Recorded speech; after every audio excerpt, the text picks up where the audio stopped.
So my name is Vicki Lopez, and I am known as a government affairs and community relations consultant. I began my career in government as an elected official, a local county commissioner on the west coast of Florida, and then began to really focus on policy work, and was appointed by Governor Bush to lead the criminal justice reform work here in Florida, and really became a subject matter expert.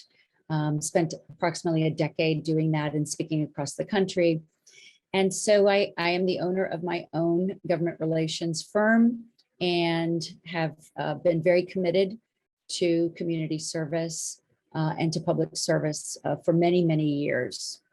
My relationship with the Women's Fund actually began over a decade ago. I was invited by the then executive director to join the board, and have to say that in those days, there were some incredibly powerful women in our community that had come together to really try to lift up the voices of women and girls in our community, and more importantly, to lift up the issues and challenges that impact them. And so I as a person who had an advocacy background, it was wonderful to connect with women who also had a passion for advocacy and grant making, right? How to make a difference in organizations that were focused predominantly on lifting up women and young girls. And so I began to really kind of lead the advocacy there, as well as the only person who was involved as a professional in the advocacy world.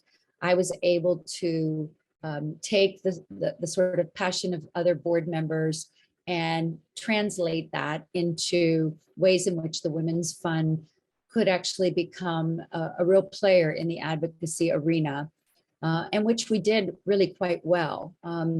Part of my engagement with the organization was I was doing a separate program with women in prison, modeled after Eve Ensler's What I Want My Words to Do for You, which was a writing workshop that she did in New Bedford Correctional Institution in upstate New York. And so I was doing that as a separate project, and was able to engage the Women's Fund. And we brought actually Eve Ensler down. And one of the most exciting moments for me within the fund was when the Women's Fund became a partner in that project. And we were able to have Eve on stage with those of us in the Women's Fund and others that were involved in the project. And we were able to actually read the words of women in prison that gave an incredibly different perspective of their experiences. That project was meant to have the women write their stories in hopes of stopping young girls who were sitting in detention, juvenile detention, from following in their same footsteps, right? Because most of them were serving life sentences. So it was one of the most exciting projects that I was able to bring to the Women's Fund. And it really helped to elevate another area of women and girls that was not a focus area of the Women's Fund, which was women and girls in the criminal justice system. So the collective mission that most resonates with me about the Women's Fund really is about how do we bring women together of all different walks of life, of different political affiliations, to really focus on those issues that we can all find common ground on. We do have a wide variety of women involved in the Women's Fund, and I think it really provides an umbrella for women to engage and to come together in ways in which to talk about challenges that they're facing, particularly our impact agents who are on the ground doing what I call the hard work. They're in the trenches every day. So those nonprofit organizations get a chance to really find camaraderie with other women and be able to talk through ideas, challenges, potential solutions, and also, to learn how to be better advocates, not only for their organization, but for the Women's Fund, which I think is a win-win for everyone. And I think the anecdote that stands out for me personally about the impact of the organization has been what I've been most involved in now in the last couple of years with the fund. And that is how to train women to become effective advocates.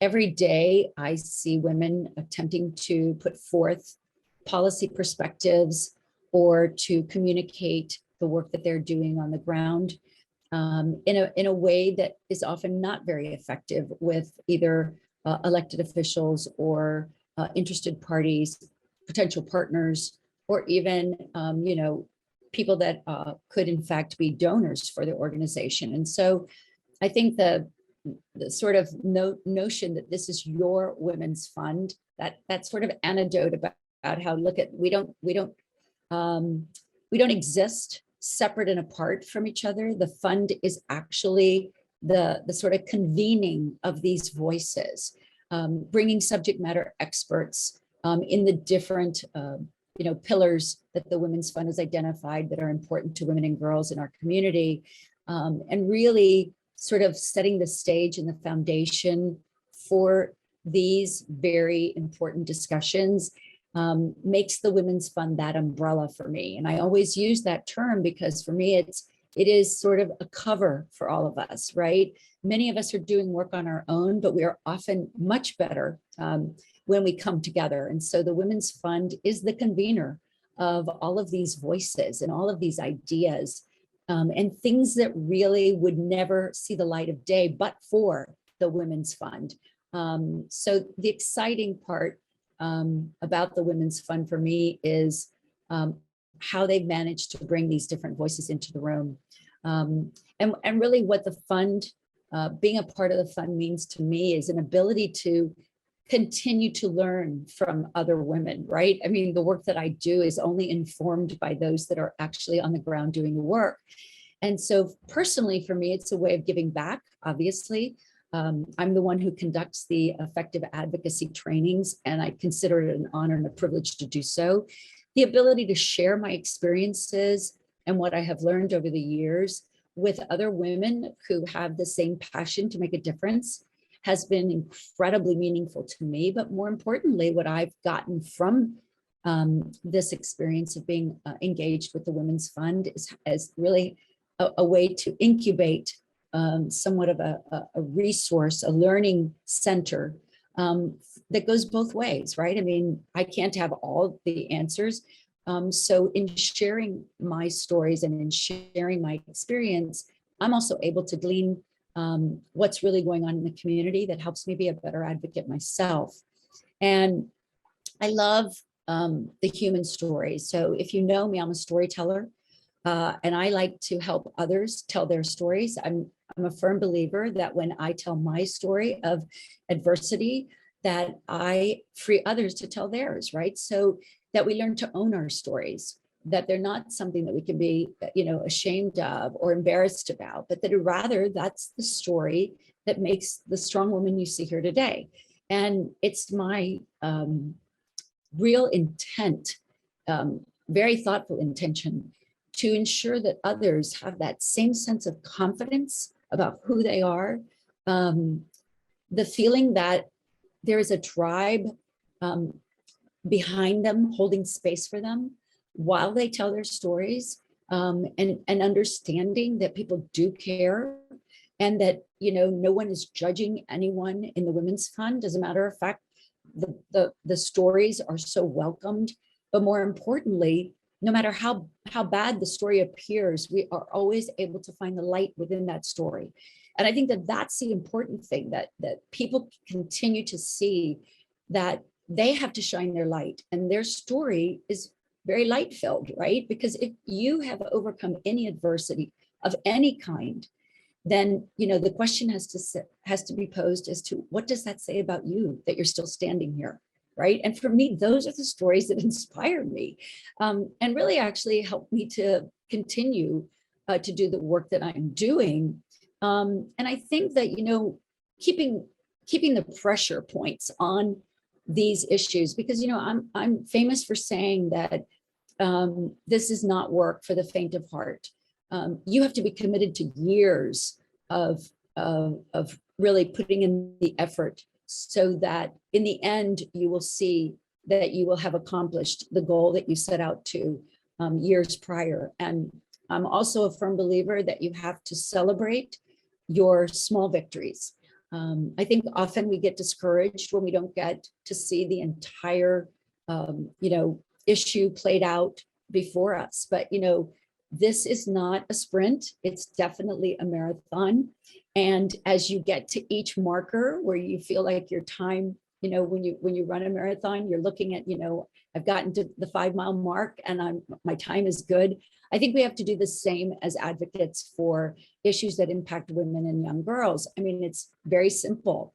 It's an everyday job. So I always say every day is a Women's Fund Day, because we are always working towards some goal to better the lives of women and girls in our community. So I'm hopeful that other women will see what I see in sort of the being a part of the Women's Fund, and how it helps to not only encourage us in our times of feeling like, because it's tiresome work. Often you get discouraged, but the beauty of the Women's Fund is sort of not only the holding of the space for you as you move towards your individual goals, but really helping you understand how you impact the collective.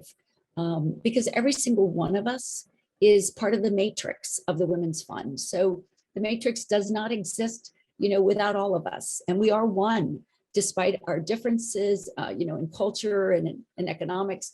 We really are one. And that's what the Women's Fund does for me. And I hope that that's the vision of the fund in the upcoming years.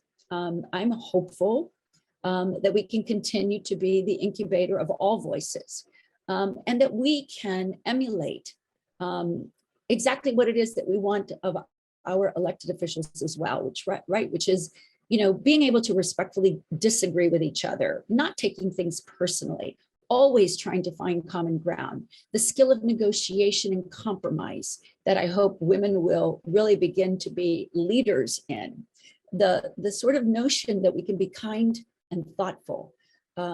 We can always treat people with lots of love and concern, even when we disagree with them. And I hope that the Women's Fund will take on even larger challenges, that we face in ways that we can collaborate with others, not only in our own community, but across the state that care about women and girls. I'm very much involved in other female organizations that focus on women and children. And so kind of bringing those groups together, I think the Women's Fund would be a great convener of not only its impact agents, but of other organizations.